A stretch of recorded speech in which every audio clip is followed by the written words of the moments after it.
My goal is to give you the tools to make informed decisions about both your personal supplementation and if you are working with people to achieve their health and fitness goals. So as we were talking about in the intro, related to aesthetics, performance, overall health, and longevity, there's a lot of different reasons to consider supplementing to the point where it can almost be overwhelming at times. So today, the 8 core reasons that we're going to talk about is just sort of speaking to what we have in terms of the evidence base around like good reasons to actually supplement. Where do we have concrete research to support including certain ingredients in our program? And maybe there's even some overlap, right? Maybe certain ingredients that are great for brain health also maybe serve, some value from like a longevity or cardiovascular health perspective, metabolic health, right? So we'll break these down. I've kind of divided health related considerations, performance related considerations. So there's sort of something for everyone, regardless of your background. We will do some questions at the end. This is not meant to be a lecture the entire time. I would much prefer for it to be somewhat interactive. So I'll go through our 8 evidence-based reasons. We'll talk about a little bit of the research behind each category. And then from there, you guys can always follow up and say like, hey, what about this, or what sort of falls into a given category, or maybe you have a specific use case that you're curious about. That's really the background that I like to take with these types of presentations.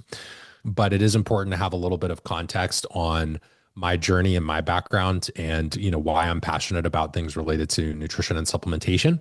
So I really just started as someone who was trying to figure things out in my own health and fitness journey, both in terms of kind of complex symptoms that I was experiencing, but I was also working with a lot of clients as a personal trainer.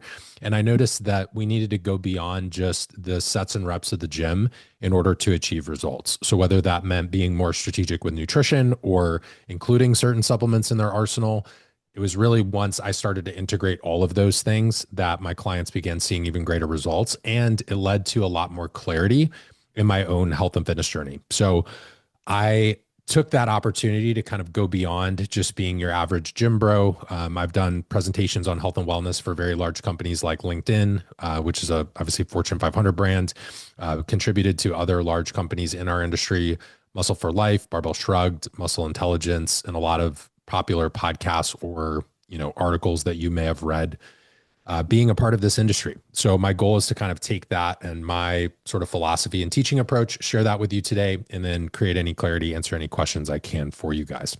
So starting off, we're going to break down kind of your key reasons to supplement that most people think of. We'll go through some that might be counterintuitive, and then we'll talk about some of the research related to each category. Now, this is not an exhaustive list. You might find, other ingredients that emerge over time. Obviously, research is always evolving. Things that sometimes there's research where things sound good on paper and they really don't make that big of a difference for your clients in person. So what I want to do is share things that I've found to be both research-based and clinically effective, and we can talk about that. And I always like to try to find that like sweet spot in the Venn diagram where we're overlapping things that work for like the N of 1 experience of the client, things that work for us based on our experience as a health and fitness professional, or if you're just here tuning in for your own fitness journey, things that can work for you. And then also like, what does the research say? But sometimes the research does lag behind a little bit. So it's important to be able to parse through those details and find, again, kind of that intersection point for our reasons to supplement. So deficiency risk would mean if we were to look at the average American population, or if you're tuning in anywhere in the Western world, even outside of the US and Canada, there are some very common nutrient deficiencies, things like vitamin D, magnesium. In athletes, we see zinc deficiency quite frequently. And so even healthy individuals can have micronutrient deficiencies. That can be due to changes in, the industrialization of agriculture, changes in soil quality, your geographic location. So if you are far from the equator and you don't go outside very much because you have a desk job or you have a lot of screen time doing your work, or you're inside at a gym all day, that can impact your vitamin D status, obviously. Magnesium is depleted by things like stress. If you have gut issues, that will impact your micronutrient status.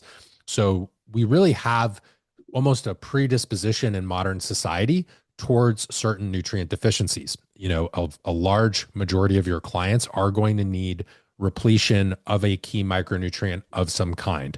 For some clients, maybe that's magnesium. For other clients, maybe that's a D3K2 supplement.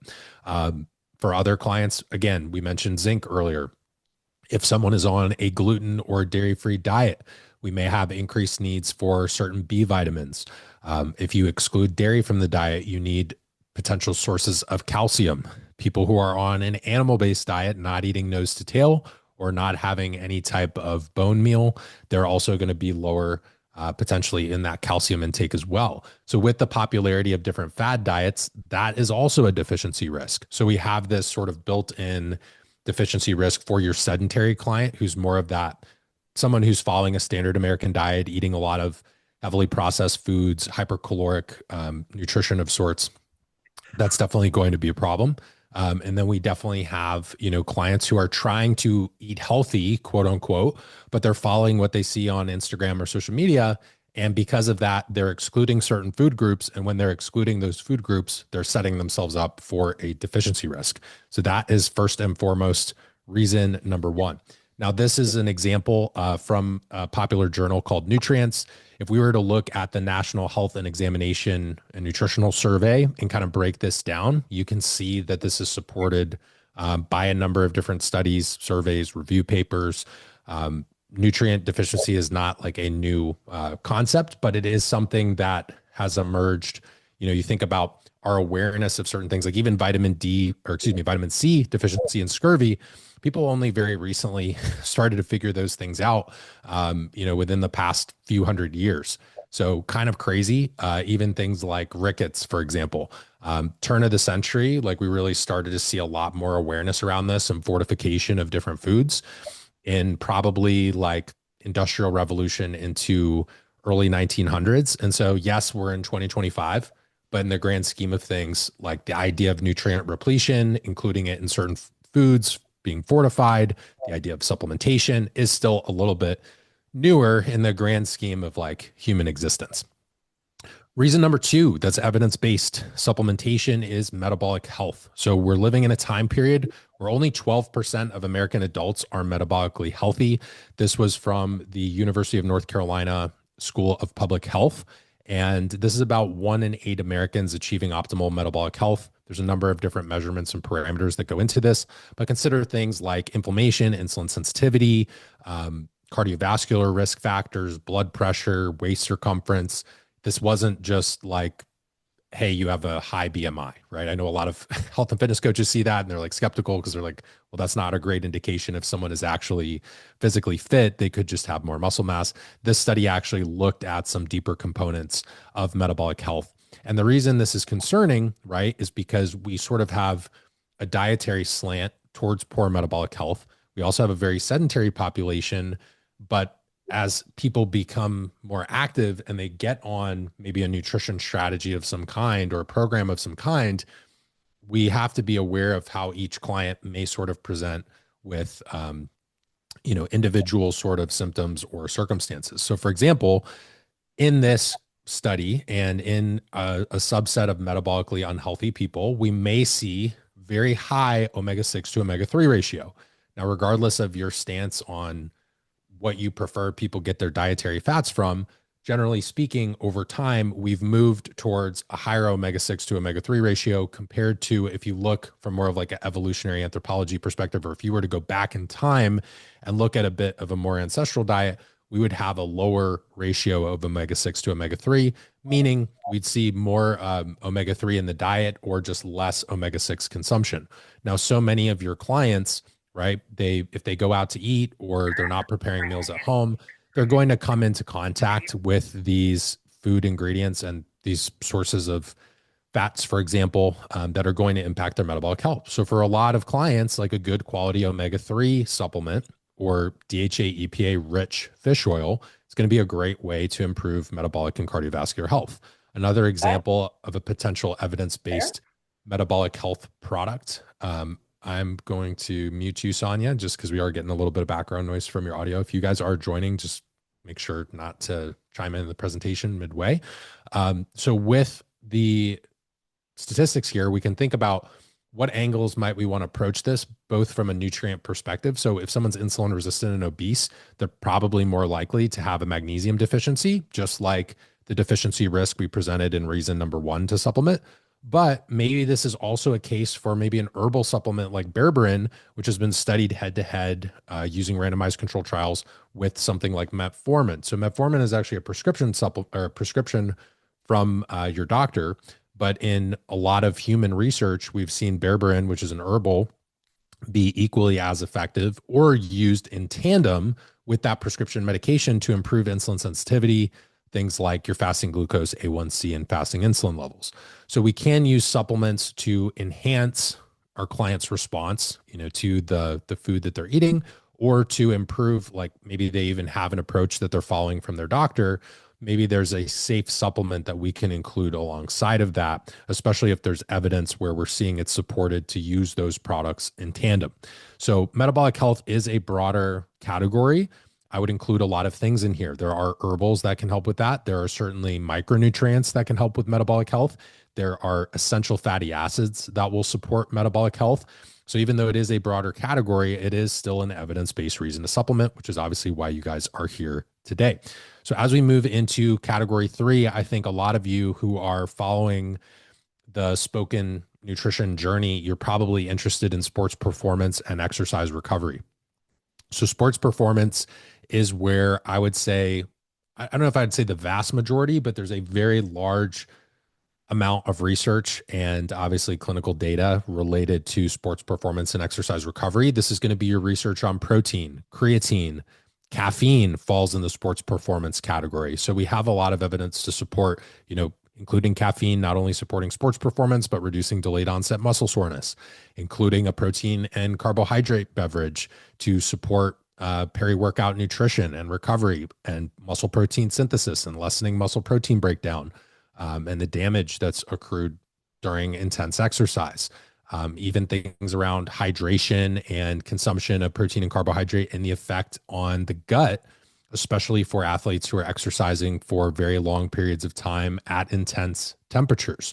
So sports performance is one of the more common evidence-based reasons to supplement. This is going to be your creatine, your betaine or beta-alanine, citrulline malate or citrulline falls in this category as well in terms of vasodilation, supporting exercise performance and blood flow through really a lot of people are including this in more bodybuilding products for vascularity and pump, essentially, to use more of like a bro term. We have obviously creatine being one of the most researched supplements of all time in terms of sports performance, but now we're seeing it used as a way to mitigate fatigue, as a way to support cognition and methylation. So even some of our traditional categories of like sports supplementation are now even being evaluated and considered. There are studies now on creatine in the elderly. Imagine your parents or your grandparents taking what used to be thought as just a supplement for bodybuilders, now being used for different neurological conditions and neurodegeneration to offset that cognitive decline, and being used in situations where there's extreme fatigue and even in a military setting with sleep deprivation as well. So sports nutrition and institutions like the ISSN and Journal and Sports Society of Sports Nutrition definitely have put out a very large volume of research here. This is kind of your nuts and bolts supplementation that most people think of when they think of a supplement. And we'll talk about supporting macronutrient needs as we move through the presentation. But I'd say obviously protein powder is one of the most popular supplements in the world, could be included arguably in the sports performance category, could also be in, we're going to talk about supporting macronutrient needs. I think it fits in that category. And then anytime we're increasing our protein intake, it does have an effect on our metabolic health. So you could argue that it falls into that category as well. So what you'll notice as we're moving through our 8 reasons is some of the best products tend to overlap with multiple categories and have proven use cases for a number of different reasons. That means we're getting more value per dollar that we're spending on our supplementation. So we basically have these powerful ingredients that are working through multiple mechanisms, or working in multiple categories, and they're going to be a great thing to include for our client's health in the appropriate use case, obviously, right? For the right person at the right time. Reason number 4, in terms of the evidence base, I think this one gets a lot of flack on social media, but there's a significant body of evidence to support supplementing for gut health. Now, I think there's a big difference between proprietary blends and products that don't have a substantial amount of evidence behind them, but there are different ingredients like certain probiotic strains, zinc carnosine, potential trademarked extracts from like serum bovine immunoglobulins, things that can actually be efficacious in gut health restoration and even protecting the gut when we do have intense bouts of training, high stress. Maybe we have compromised immune function, different reasons we can support the gut there. So you've probably seen gut health products marketed to you, whether it be a probiotic or colostrum or greens powders, right? Kind of fall in this category sometimes too. Now, when I look at this, right, when we're looking at dietary supplements on markers of exercise associated gut damage and permeability, when I think about gut health, I'm thinking about supporting and protecting the gut microbiome and the balance of good bacteria or beneficial bacteria, which is known as commensal bacteria in the research. We want to support that, and we want to mitigate the overgrowth that can occur from opportunistic bacteria, which are basically more pathogenic strains.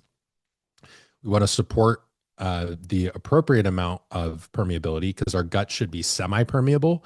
We don't necessarily want, when you hear the term on social media, leaky gut, basically think if my fingers here were normally interlocked like this and we have basically permeability in the tight junction of the gut, things that are supposed to stay in the gut end up seeping out into circulation and activating our immune system. So this is problematic because now we not only have a gut issue, but there's a gut immune issue, and this can lead to worsening of certain conditions like autoimmune diseases. So addressing the gut first not only supports the health of the gut, but our body as a whole, because it's a key part of our immune system, and it is needed to obviously optimally absorb our food, digest our food, and recover from intense exercise. So a lot of the evidence here, ingredients to think of when you're thinking about gut health would be specific micronutrients. When you have optimal micronutrient status, think of it as a symbiotic relationship. So you've probably heard that term used in biology before. But in an ecosystem, if you have things that are symbiotic, their existence supports each other. So your micronutrients support the health of the microbiome and the gut microbiota, and a good healthy microbiome with the appropriate commensal strains will actually support optimal micronutrient absorption. So it's a very nice relationship that's established when you have that optimal micronutrient status, and you also protect the gut microbiome and those beneficial strains. This doesn't necessarily mean that every client needs to take a probiotic or that every client needs to take a supplement, but if someone is experiencing gut symptoms, or if they are someone who's training very intensely, they may need a little bit of extra support or TLC. In this category, a lot of people just sort of throw things like fiber and think that that's the solution. I would encourage you to learn more about this in this area. It's something I focus a lot on in both my free content and my programs. So if you're someone who's less familiar with things like gut health, metabolism, hormones, you're wanting to learn more about that, I definitely have a lot of resources and free material to support you guys. Another category is going to be stress and sleep. So obviously for many of our clients, sleep is kind of a key domino behavior and activity. When clients get optimal sleep, they make better decisions during the day. When they're getting adequate rest and recovery, it tends to support optimal training performance. And, more or less, just when a lot of us don't get sleep, we tend to be a little more cranky. So when you get your sleep, it tends to help to buffer against future stressors. So supporting sleep, I think, is very important for clients who are, whether they're athletes or if they're more of like an executive working professional, type A high achiever.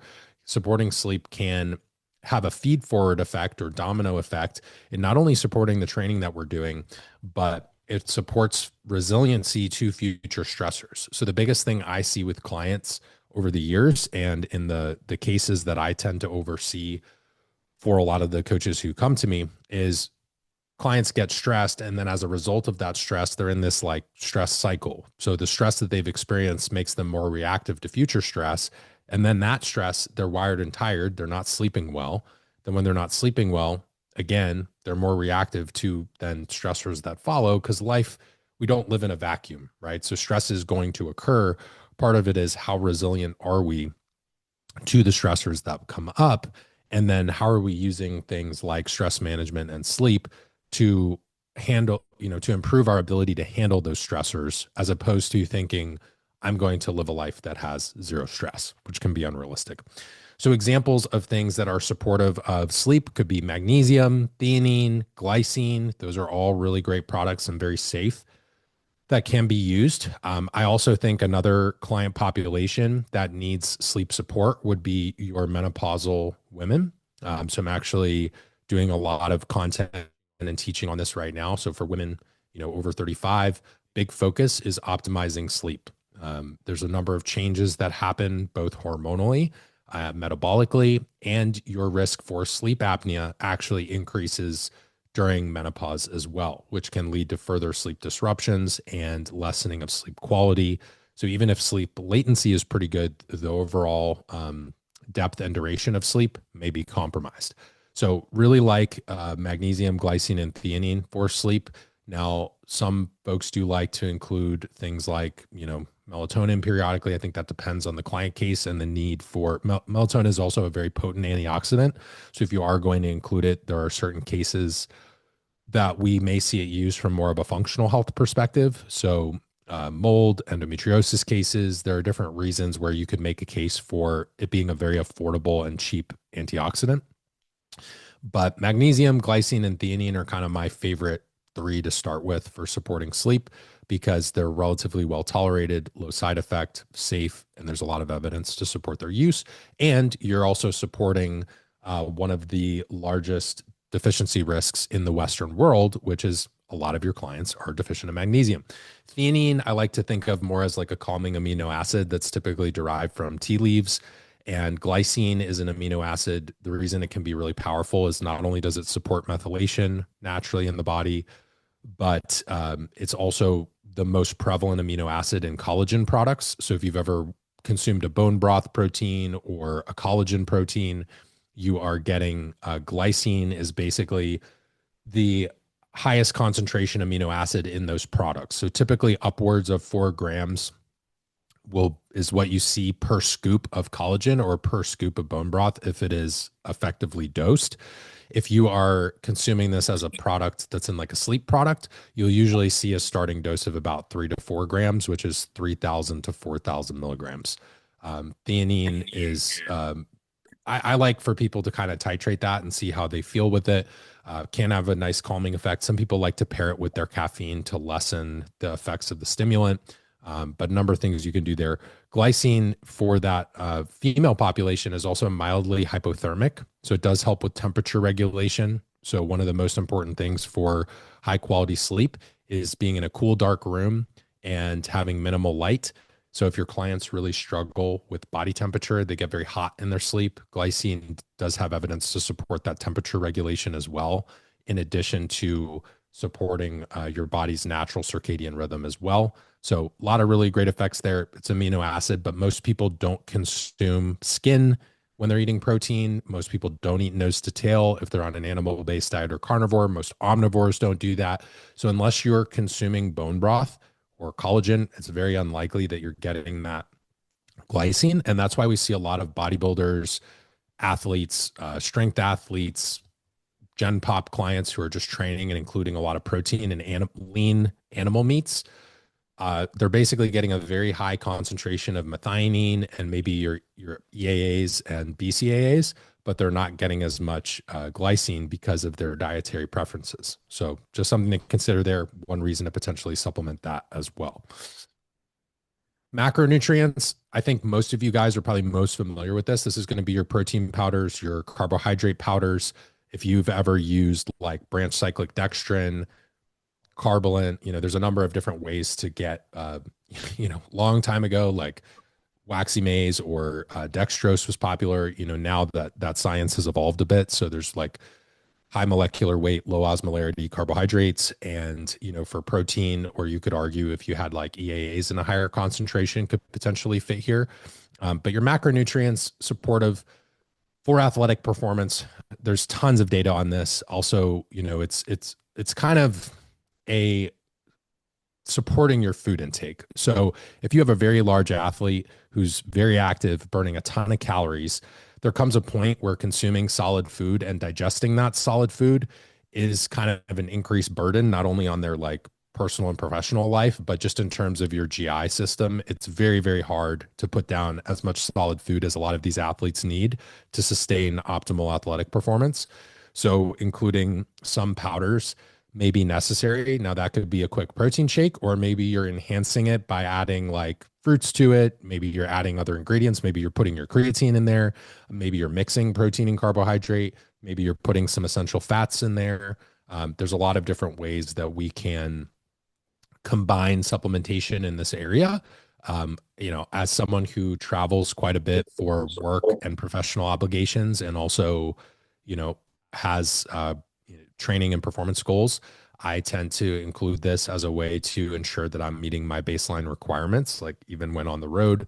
But it's definitely going to be applicable for both your general population clients. If you're someone who has body composition goals, you may need to increase that protein intake, and supplementation is a great way to do that. While also, many people, when they're in a rush, they're not chewing their food. That can make gut issues worse. I would almost rather have someone in that instance, rather than trying to like slam down and chew steak. Maybe they just make a protein shake in that instance, and they save the solid meal when they can be more mindful and present and actually chew their food.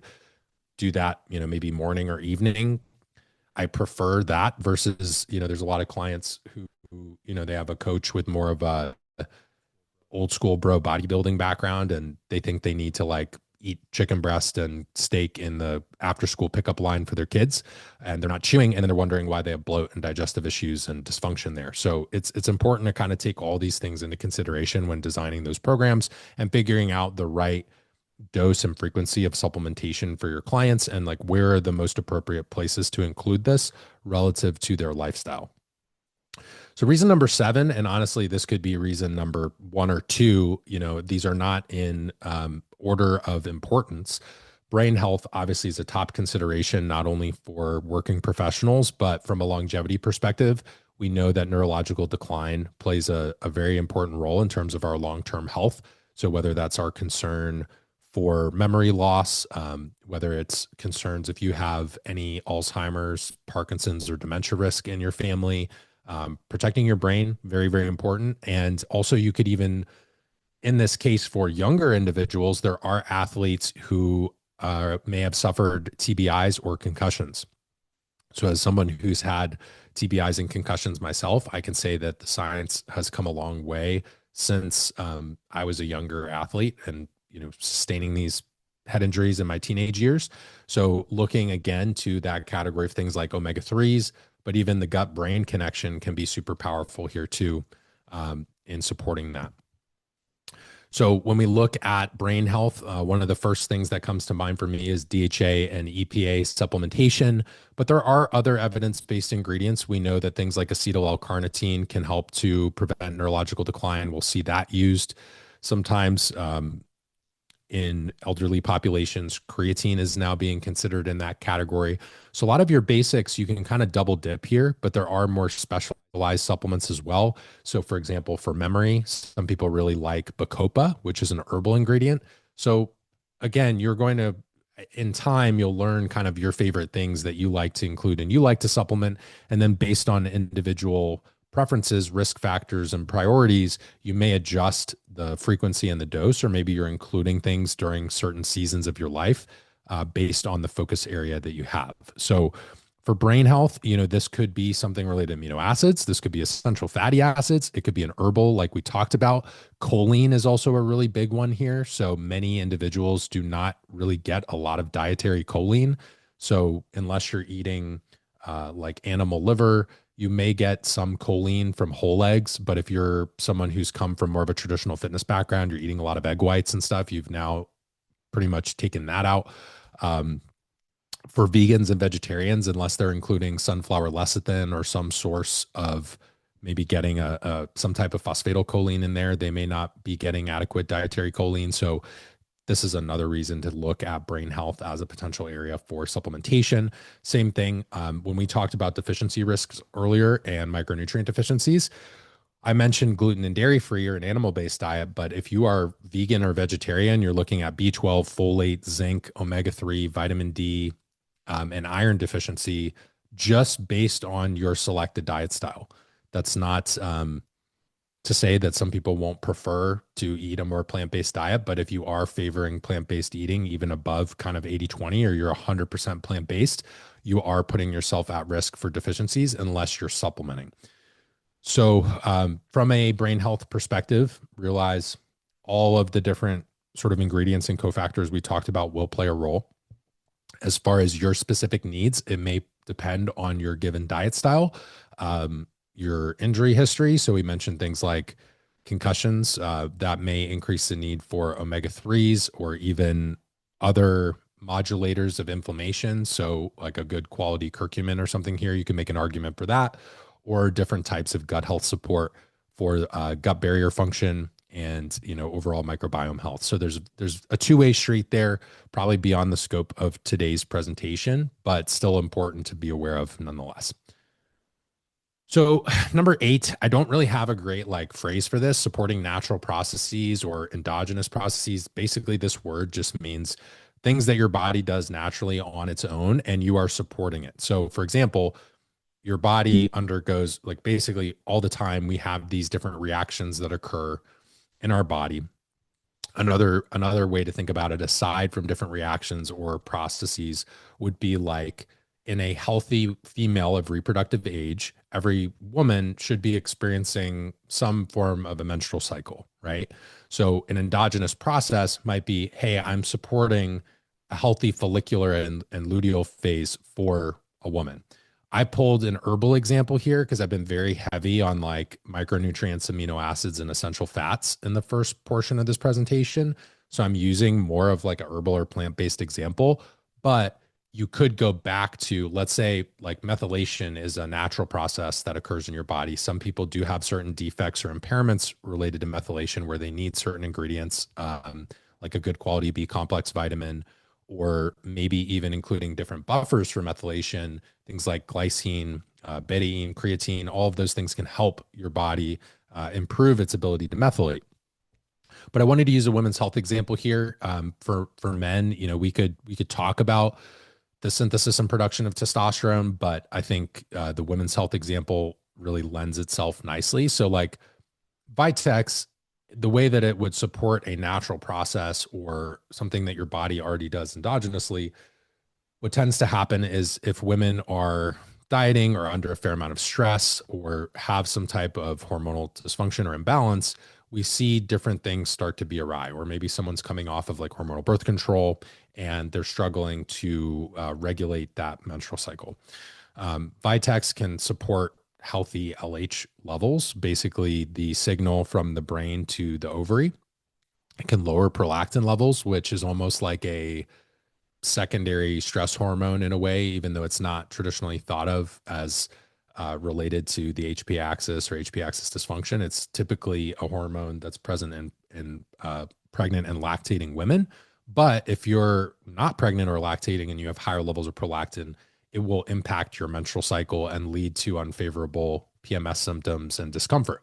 So including something like this, if it does help to achieve that. Now, this is more of an advanced example. If you're not someone who's super well-versed in herbal supplementation, more like functional nutrition, functional medicine background, you may want to do a little bit of further research or education and mentoring prior to don't try this out on a client if you don't know what you're doing, or if the client has never had any labs done or anything like that.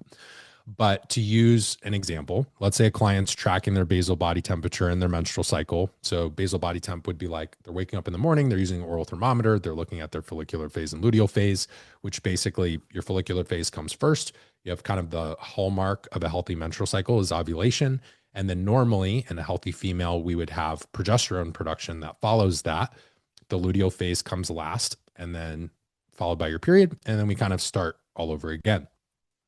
So if I were working with a client and I noticed certain symptoms or biofeedback indicators and labs that were off, I might choose to use products that are supporting and alleviating some of those menstrual symptoms, but supporting things that the body should be doing naturally anyways. This doesn't mean that you're going to permanently include that supplement, If I wanted to use a more gentle example, you could also accomplish something like this with P5P, which is vitamin B6, pyridoxal 5 phosphate, and then including magnesium, again, like probably mentioned more than fish oil is up there too.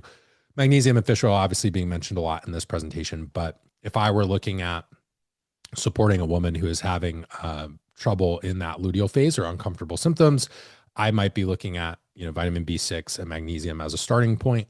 And then if I had more education and comfort level with including different ingredients, maybe I would consider this depending on a number of things like LH to FSH ratio, androgen levels, prolactin levels, and much, much more. So this is an example of how you support the body naturally using supplementation. There's evidence to support it. Does that mean that every single client needs that? No.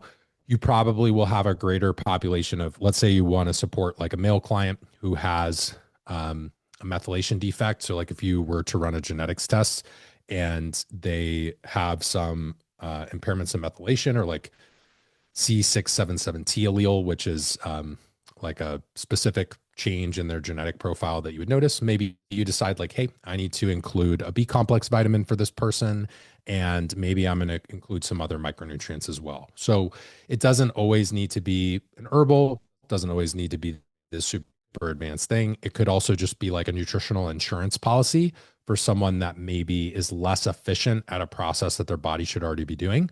I include this last because most people in their own health and fitness journey and most health and fitness coaches can go a really long way with the first 7 things that we talked about. This one is more of like an advanced consideration that you might move to as you expand your knowledge base or maybe your scope of practice evolves.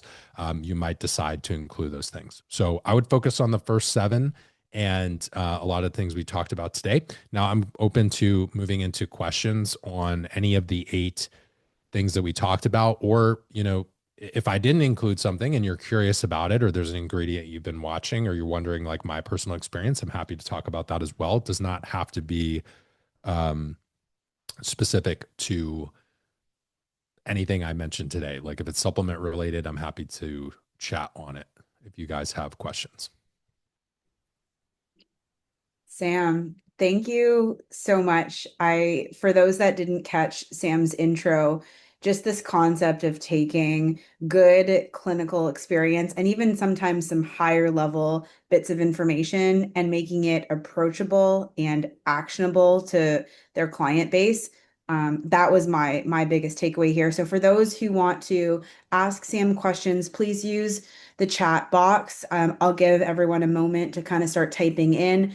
Sam, a question did come in actually through our social channels while you were presenting on this idea, and you did such a great job of speaking to clinical research and specific ingredients. And someone asked on our socials, how do you make a choice on a specific supplement brand? What are important, let's say, green flags that you look for when you're choosing a formula? Okay. Yeah, I'll try to make this as broadly applicable as possible and we can narrow it down. So I look for third-party testing, GMP facility, which just means good manufacturing practices, Mhm. and I prefer to see a non-proprietary blend, meaning the ingredients are spelled out very simply in terms of from either from like highest dosed to least, but there's transparency in the labeling. So for example, if we were talking about a workout performance product or pre-workout or something, and it says 5 grams of creatine monohydrate, 6 grams of citrulline, perhaps it includes caffeine or something like that, I would want to see the milligram or gram listing total. I prefer that GMP facility third-party testing, ideally made in the US, is preferred for me. And that's kind of my initial green flag. And then I zoom in from there onto potential ingredients that I favor, or maybe different patented extracts or not. Like that's not always necessary, but it is helpful to kind of gauge the type of ingredients that might be included in the product. But if I only could pick like 3, I would say third party testing, non proprietary blend, GMP facility. And then that's going to start you in the right direction. And then as you continue to grow in your supplement education, you'll be able to make more nuanced choices from there. Thank you. A question specifically related to gut health and the use of glutamine. What would you consider a good maintenance dose? So I suppose this might not be someone who is dealing with any active gut issues, but perhaps they've had in the past, and they want a good maintenance dose of creatine to maintain their gut health. Glutamine or creatine? I think they said glutamine, right? Glutamine, yes. Glutamine. So I'm not anti-glutamine. I like glutamine, but I've kind of changed. I've evolved my stance on this over the years. The nice thing about glutamine is it's very cheap, and your gut mucosa does use glutamine, so there's potential reasons to include it. With that said, I have found that like there are other products and workarounds. Like if you're just in a maintenance phase, I don't know that you need to be like mega dosing glutamine just because. If you're consuming adequate protein, glutamine should be one of the more abundant amino acids in what you're including. I'm not anti, like if you happen to have it on hand and you want to take it, that's fine. But if I were trying to support like an athlete, for example, and I had some concerns there, it might be as simple as like maybe I'm switching if they're already supplementing zinc. Maybe I just make sure that it's the carnosine version of zinc. So zinc bound to L-carnosine. Maybe if they were taking, if they were having, and if this is someone with a history of gut issues, I may be taking more preventive mechanisms to like prevent relapse in that area or more things to support intestinal barrier function. Now, if they have no issues, like something as simple as like managing extreme temperatures with your training, adequate hydration, electrolyte status, like all of those things will impact your gut health without fancy supplements. And obviously your diet, right? So like making sure that we're prioritizing single ingredient whole foods. If you have glutamine on hand and you want to include that, that's fine. I do think for a while it was a little overrated relative to other guts. Again, I'm not anti-glutamine. I'm trying to correct for a bit of an exaggeration that occurred in our industry for a period of time. But I do think it can be included. I don't know that that is going to make a super, just from client experience and my own personal experience, even having some gut issues post competition myself, I don't know that glutamine was like the biggest needle mover in changing tangible symptoms. Does that mean it's bad or that you're having side effects from it? No. Worst case, you're getting an additional amino acid in your body that's like relatively safe. So again, that's why I'm not against it. But I always look for low risk and like disproportionate return unless I'm working with an individual that has like an infinite supplement budget or has a relationship with a supplement company, like they're an athlete that has a sponsorship deal and they're just getting stuff for free. Otherwise, I'm looking at it as like everything that I pick displaces another product that I could include. Because as much as I have worked with athletes and people who have relationships with supplement companies and bodybuilders and all those things, and Olympians who literally get drop shipped whatever they want to their house, I've also worked with like a mom of three kids who couldn't spend more than $250 on supplements a month. And you have to really pick between the ingredients. So depending on your situation, it may not be like the highest reward product.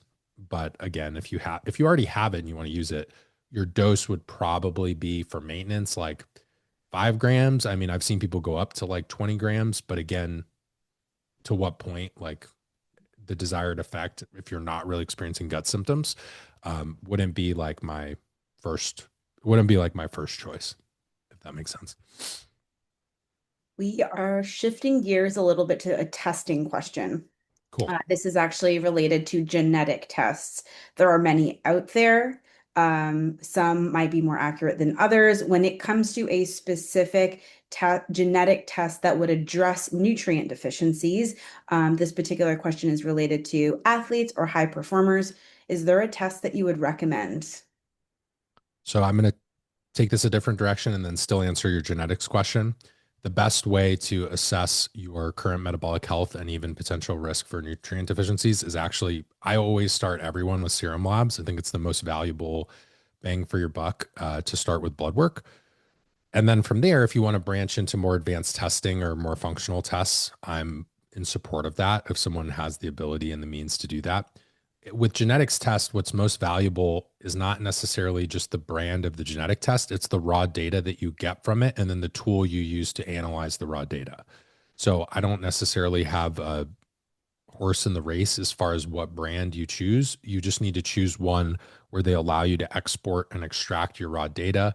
And then what's going to make the biggest difference is you need someone who can analyze that data. And so if you don't know how to do that, you would almost be better served spending your money because the test, think of genetics as a pre-existing disposition that you have at birth, but then every choice that you've made throughout your entire life impacts the expression of those genes. So someone who's an athlete with, a history of being active and eating amazing nutrition, their genetic expression is going to be different than someone who's living a very different lifestyle.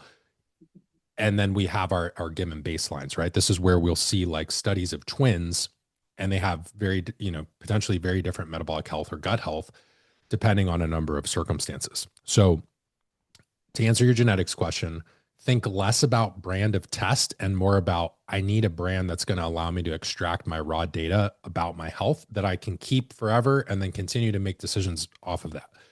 That genetics test will not tell you that you have a nutrient deficiency, or at least most commercially available genetics tests for what they're marketed for and what they actually tell you. It won't say like, hey, you have a magnesium deficiency. Where that information is coming from is based on a combination of nutritional surveys, looking at thousands of food logs, also seeing RBC magnesium levels in serum labs, other forms of testing and analysis. But you're like, for example, using that marker, you can add that to a serum lab test. You don't have to go get a genetics test, and you can see what that status is for an athlete. So the genetics is like, view it as raw information that talks about the potential of what could happen, assuming, we're playing things out in real time. Your metabolic fingerprint, if you will, or like current identity of what you're experiencing, that status quo, you're going to need other forms of tests to identify what you've created over time as a result of your habits and behaviors, because the genetics test isn't necessarily reflecting that. In terms of, again, most commercially available tests and what they're going to give you would show you, for example, that you might have a predisposition to a certain deficiency, but that doesn't mean that you do, right? Because if you've been supplementing with that product and you've been having a really nutritious diet, maybe certain areas you're covered. But let's say you've been following, like you eliminated a certain food group for a period of time, regardless of your genetics, you could have a deficiency even if you don't have a genetic predisposition for it. So, from an ethnic perspective, if you have darker skin color, darker skin tone, you and geographically, you may have a predisposition to vitamin D deficiency. But if someone has been supplementing 10,000 IUs of D3K2 for 5 years, maybe they don't have a deficiency, right? So it's like we need to look at so using that ethnic background as an example and predisposing genetic factor based on how that person has lived their life, the diet style they've eaten, where they live, and how they supplement, that would impact what I'm looking at. Now, how would I tell if that person is having problems with their vitamin D status? I would look at a hydroxy vitamin D in a serum lab, which is a blood test to then assess like, okay, has this person achieved optimal vitamin D status? So hopefully that makes sense. Sometimes the blueprint isn't always like what you're going to use to coach and revise things in real time. And that's where genetic testing is like all fun and games until you kind of get punched in the face by real life and then actually have to like coach people with real stuff going on. I think it's cool. I think it has potential, but for a lot of you guys who are on this call, it may not be the best immediate starting place for the things that we talked about today. I just don't want to see you guys wasting, like hundreds of dollars. I think if you can learn things about yourself and your family and your history and potential long-term like longevity considerations of different disease risks you may be predisposed to and how to get ahead of that now, I think that's amazing. That's like a great tool to use.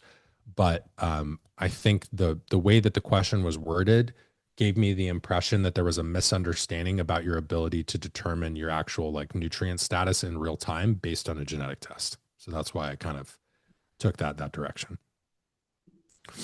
We have a bit more. We might use this as the last question. We might be able to Okay. skip into, but I do have I can another. always go to like rapid fire mode. I know I've Yes. been a little. No, no, this is great. The answers have been wonderful. So this is now related to looking at, so we have a metabolic and respiratory analysis analyst rather, who's asking a question, works with athletic population, and when they are working to lower the HRV of an athlete, they then see lower CO2 tolerance, which then leads to overbreathing, not necessarily a good thing. So the question is related to sleep and HRV, and if you have any idea on supplements or specific nutrients that help to address sleep and also work from an HRV perspective to optimize that.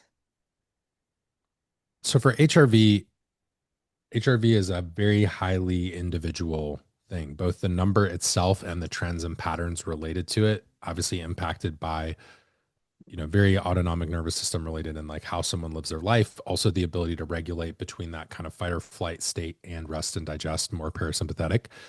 I haven't yet seen a supplement that predictably leads to reliable increases in HRV. Typically, for most folks, we want HRV higher, generally speaking. So I don't know if that was a typo or maybe a misunderstanding around that. I'm going to assume maybe just it was the phraseology of the question because it seems like this person has a lot of education and background in this. Um, I have yet to find a supplement that reliably across all athletic populations is just like, yes, this is going to increase your HRV. What I would shift the question to be, how can I support my clients or the population I work with to greater achieve the ability to get into a parasympathetic state post training and post intense exercise. Um, Things like the physiological sigh, breath work, box breathing, potentially even like sauna. There's more lifestyle behaviors and practices. If you're into like meditation and things, there, I would say HRV from what I've seen, there's like a strong behavioral component to it. As much, it's like your ability to dial up that intensity as needed, but then also get back into that more calming rest and digest state. There's definitely a relationship to sleep. Like if you sleep very poorly, you're probably going to have pretty tanked HRV. But assuming we can get sleep online and keep it pretty consistent, at least meeting a minimum threshold, what I've then seen that's like leading to beyond just like a single digit change in HRV really comes down to more of that lifestyle piece and ability to navigate stressful situations or ability to control your mental and emotional state. Mouth breathing, right, is a big one. Like so many people don't breathe through their nose. They kind of exist in a state of hyperventilation. Posture plays a role in that, and people are like collapsed down this way and then trying to live life that way. Uh, Even athletes who are sleeping the requested number of hours, many of them may have sleep apnea that's undiagnosed. So there's a lot of things that go into HRV under the hood that I think is more than people realize, and I wouldn't feel confident recommending a single supplement to you because I think that would be misleading based on your question. So that's my I'll stick with that for now. I with the ability to revise that answer in the future if I find if I find something that's working great, I will post it and let you guys know. But as of right now, I haven't just seen one product that's like across the board. I love the answer. It depends. And it sounds like, that's an approach that you take and it's multifactorial. So yeah, that's fair. If it was easy, I think a lot of us would be in different industries. Sam, I will let anyone else who wants to get in any last minute questions feel free to type. But I just want to say this was hugely valuable, very applicable. And I think there were multiple people who attended, and obviously for you catching the replay, whether you're in fitness, nutrition, or health, it's clear that these actionable or evidence-based strategies can be applied to the population that you work with. Sam will also be including how people can connect with you offline because you have a ton of great information and content that you post regularly. Thank you all to attended and who was able to catch the replay and interact. Sam, thank you so much. This was amazing. Yeah, I appreciate it. Always enjoyed the opportunity to teach. And if you guys enjoyed it, I've got like, no joke, literally hundreds of hours of free content for you. So check out the links and everything that Melissa shares, and would love to stay in touch with you guys. Or if I can help you, like I'm always try to be available, friendly, and responsive where I can be. So hopefully we'll connect more in the future. And Melissa, thanks so much for having me. Have a great day, everyone. Thanks, Sam.